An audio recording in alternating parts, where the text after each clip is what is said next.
Dalam kitab Bilangan dinyatakan bahwa dalam perjalanan mengelilingi tanah Edom, bangsa Israel memberontak dan menghujat makanan pemberian Tuhan.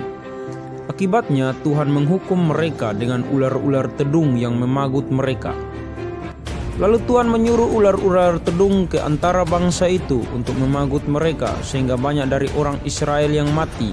Kemudian datanglah bangsa itu mendapatkan Musa dan berkata, "Kami telah berdosa sebab kami berkata-kata melawan Tuhan dan engkau.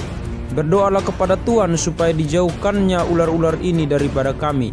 Lalu Musa berdoa untuk bangsa itu. Maka berfirmanlah Tuhan kepada Musa, "Buatlah ular tedung dan taruhlah itu pada sebuah tiang, maka setiap orang yang terpagut jika ia melihatnya akan tetap hidup." Lalu Musa membuat ular tembaga dan menaruhnya pada sebuah tiang, maka jika seseorang dipagut ular dan ia memandang kepada ular tembaga itu, tetaplah ia hidup. Mengapa Tuhan menyuruh membuat ular tedung untuk ditaruh pada sebuah tiang? Tidakkah itu melanggar perintah Tuhan, yakni membuat patung yang menyerupai sesuatu di bumi? Keluaran 20 ayat 4. Tidakkah itu dapat menjadi berhala? Bahkan lebih aneh lagi, penyaliban Tuhan Yesus disejajarkan dengan patung ular.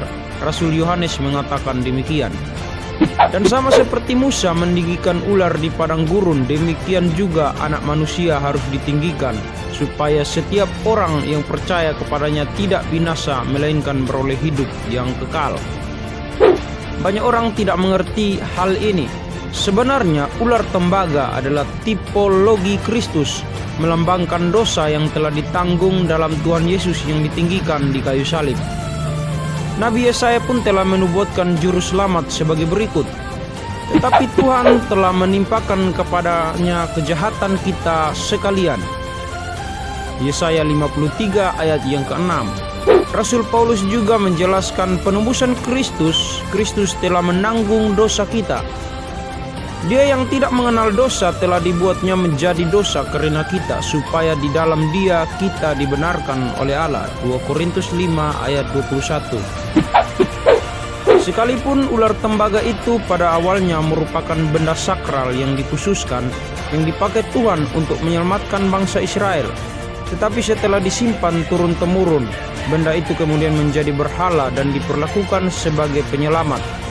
Tuhan tidak berkenan akan hal itu, sehingga bangsa Israel dihukum, hingga akhirnya muncul Hizkia, Raja Yehuda, yang mengasihi Tuhan dan menghancurkan berhala itu.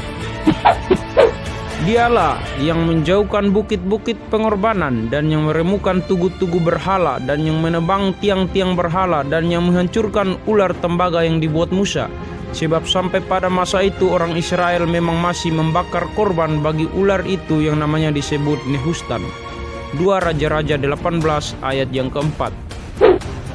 Sebenarnya ular tembaga bukanlah satu-satunya benda sakral dibuat atas perintah Tuhan yang akhirnya menjadi sakral. Efod baju imam menurut Taurat pernah pula menjadi berhala. Hanya efod ini seluruhnya terbuat dari emas, dan Gideonlah yang membuat efod. Namun tanpa sengaja ia menjadikannya berhala, sehingga menjadi jerat bagi dirinya dan seluruh keluarganya. Hakim-Hakim pasal 8 ayat 24-27. Berkaca dari pengalaman ini, haruslah dikatakan bahwa umumnya setiap benda yang bersifat sakral berpeluang menjadi berhala jika diperlakukan secara berlebihan. Ini bahkan termaksud salib, buku Alkitab, cawan perjamuan, dan lain-lain.